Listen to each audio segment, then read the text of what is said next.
Babu if you don't mind నీకు ఏం అవుతావు అని కోరితే స్టూడెంట్ అన్నాడు. అతను ఏం చెప్పాడంటే, సార్ 6 5 4 3 2 1 0 అన్నాడు. ఇదేంద్ర అంటే కౌంట్ అని చెప్పాడంటే 6 మీన్స్ నాకు 6 డిజిట్స్ శాలరీ సార్, అంటే 6 అంకెల జీతం, ₹1,00,000 జీతం కావాలా. 5 నేను 5 వారానికి 5 రోజులు పని చేస్తా, 2 days రెస్ట్ తీసుకుంటా ఫ్యామిలీతో. చూడు సార్ ఎంత మంచి కోరిక.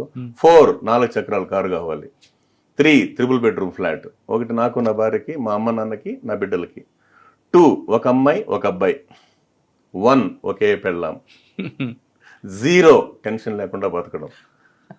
చిన్నప్పటి నుంచి సార్, అందుకే ఏం చెప్తున్నాము, 10th class, intermediate first year and second year, ఈ 3 సంవత్సరాలు ఎవరైతే హార్డ్ వర్క్ చేస్తారో 30 సంవత్సరాలు మహారాజులాగా మహారాణిలాగా బతుకుతారండి. ఇది పెద్దవాళ్ళు చెప్పిందే. నేను చెప్తాను, ఏదైతే నువ్వు ఇష్టపడతావు అది నీకు వెనకటికి ఇన్స్టాల్మెంట్ లైఫ్ లేని బతకచ్చు కదా సార్, ఇన్స్టాల్మెంట్ లేని లైఫ్. అదే క్రమంలో ఇంకో చిన్న మోరల్ స్టోరీ ఉంది సార్. ఒకసారి US లో చిన్న ప్రయోగం చేశారంట సార్. 100 మంది స్టూడెంట్స్ని క్లాస్ రూమ్లో కూర్చోబెట్టి వాళ్ళకి ఇష్టమైన స్వీట్స్ ఏమైనా రాసి ఇవ్వండిరా బాబు అంటే, వాళ్ళు లడ్డు, గులాబ్ జామ్, జాంగరీ అని చెప్పి అంత స్లిప్పులు రాసిచ్చారు. వాళ్ళకి ఇష్టమైన స్వీట్స్ సార్, రకరకాలు ఉన్నాయి కదా సార్ ఇష్టమైన స్వీట్స్. అది తెచ్చి ఏం చేశారు వాళ్ళు, అది జడ్జ్ చేసి ముద్ర పెట్టారు. చూపు అంతా దేని మీద ఉంది సార్, ఇంకా పిల్లలకి స్వీట్స్ మీదే. అప్పుడు పిల్లలు చెప్తారు, నాన్న దేని మీద ఉందిరా చూపు, స్వీట్స్. ఓకే రైట్, నీకు నచ్చిన స్వీట్ ఆడుంది. వాళ్ళు చేయి పెట్టారు, రే ఆగండి అన్నారు. ఏమంటే 2 hours ఆ స్వీట్స్ ముట్టకూడదంట సార్. సచ్చిరా గొడ్డు, ఎవరైతే 2 గంటలు ముట్టకుండా ఉంటారో వాళ్ళకి మేము 1+2 ఇస్తాం అని చెప్పి డోర్ లాక్ చేసుకుని వెళ్ళిపోయారు. 2 గంటల తర్వాత వచ్చి చూస్తే, ఏమన్నా స్వీట్స్ ఉన్నాయా లేవంటే లేవు సార్ అంటారు. సరే, అప్పుడు మన దగ్గర ఉన్న సబ్జెక్ట్ ఏంటి, 60 మెంబర్స్ ఎత్తుకొని తినేశారంట సార్. ఓహో, వాళ్ళు ఇచ్చే స్వీట్స్ కోసం మేము ఎదురు చూస్తుంటాము అని. 40 ఉన్నారు కదా సార్ బ్యాలెన్స్, దాంతో 30 మెంబర్స్ ఈ పక్క ఆ పక్క గిల్లుకొని తిన్నారంట. రిమైనింగ్ 10 వాళ్ళు స్వీట్ టచ్ చేయలేదంట సార్.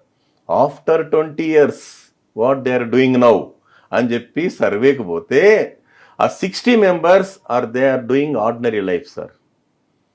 ఆ 30% గిల్లుకొని తిన్నటువంటి వాళ్ళు government salary and corporate salary.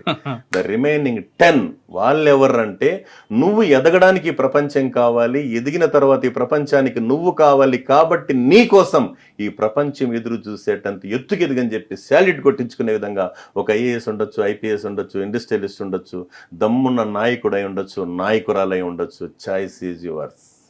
మీకు 60 కావాలా, 30 కావాలా, 10 కావాలా? చూడు సార్ ఎంత బాగా వింటారు సార్ పిల్లలు. అప్పుడు అందరూ మేము 10 సార్ అంటారు. అంటే మీ పని మీరు చేయండి, అంతే కదా సార్. మీకు కావాల్సిన చదువే కదా, చదువే. అందుకే శిల లాంటి బతుకుల్ని శిల్పంగా మార్చేదే విద్య, మనిషిని భగవంతుణ్ణి భాగ్యవంతుణ్ణి చేసేదే విద్య.